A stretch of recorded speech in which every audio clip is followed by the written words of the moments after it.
Hello guys, welcome to my channel. আজকে একটা নতুন ভিডিও নিয়ে চলে এসেছি। আজকে বানাবো আলু কুমড়ো দিয়ে ফুলকপির একটা নিরামিষ তরকারি। চলুন তা দেখা যাক কীভাবে বানাই। এখানে 3টে আলু আমি ডুমো করে কেটে নিয়েছি, একটা ফুলকপি কেটে নিয়েছি, এখানে কিছুটা কুমড়ো কেটে নিয়েছি, এখানে কিছুটা মটরশুঁটি ছাড়িয়ে নিয়েছি।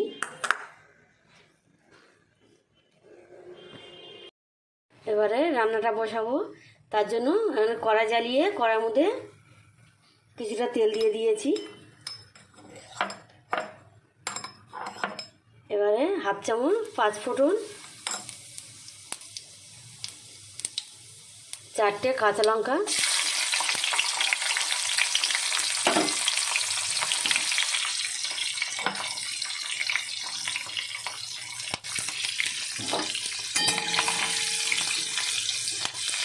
দিয়ে লঙ্কাটা একটু ভাজা হয়ে গেছে। এবারে আলুগুলো দিয়ে দেবো।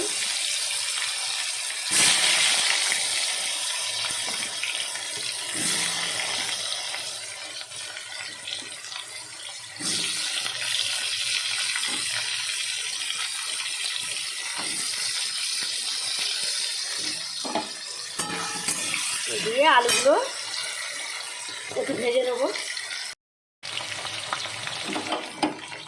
আমার আলুটা একটু ভাজা হয়ে গেছে, এবারে কপিগুলো দিয়ে দেবো।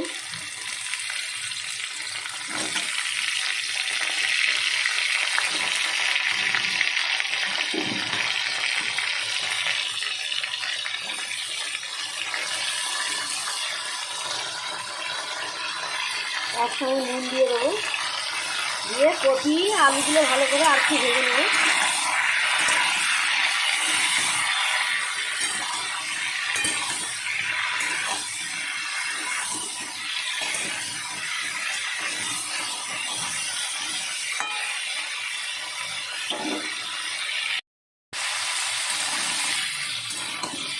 আমার আলু আর কপি আর একটু ভাজা হবে, এরকম ভালো করে নাড়িয়ে নেড়ে আর কপি আলুটা ভেজে নিতে হবে।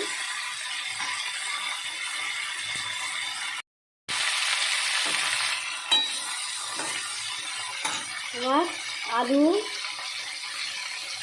আলু আর কপি ভাজা হয়ে গেছে, এবারে কুমড়োটা দিয়ে দেবো, মটরশুঁটিটাও দিয়ে দেবো,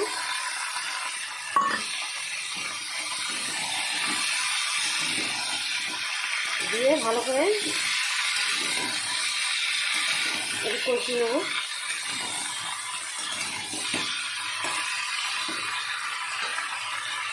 ভালো করে কষিয়ে নিয়েছি, একটা টমেটো কেটে নিয়েছি, টমেটো কুচিটাও দিয়ে দেবো। কাঁচা লঙ্কা দিয়েছিলাম, আরও 2টো গোটা কাঁচা লঙ্কা দিয়ে দেবো। 1/2 চামচ ধনের গুঁড়ো,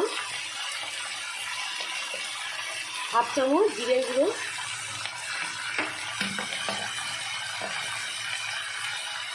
1 চামচ হলুদ গুঁড়ো দিয়ে ভালো করে কষিয়ে নেব।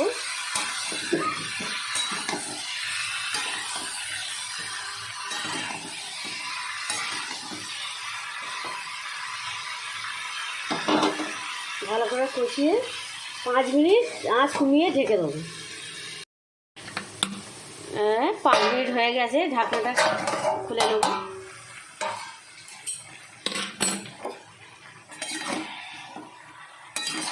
দিয়ে ঢাকনাটা খুলে আবার একটু নাড়িয়ে দেবো, জল দেবো না, এরকম ঢেকে ঢেকে তরকারিটা বানাবো।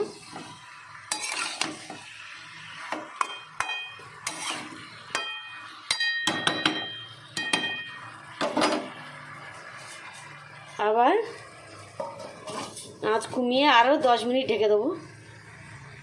10 মিনিট হয়ে গেছে, তরকারিটা খুলে নেবো, খুলে দেখবো আবার সিদ্ধ হয়েছে কি।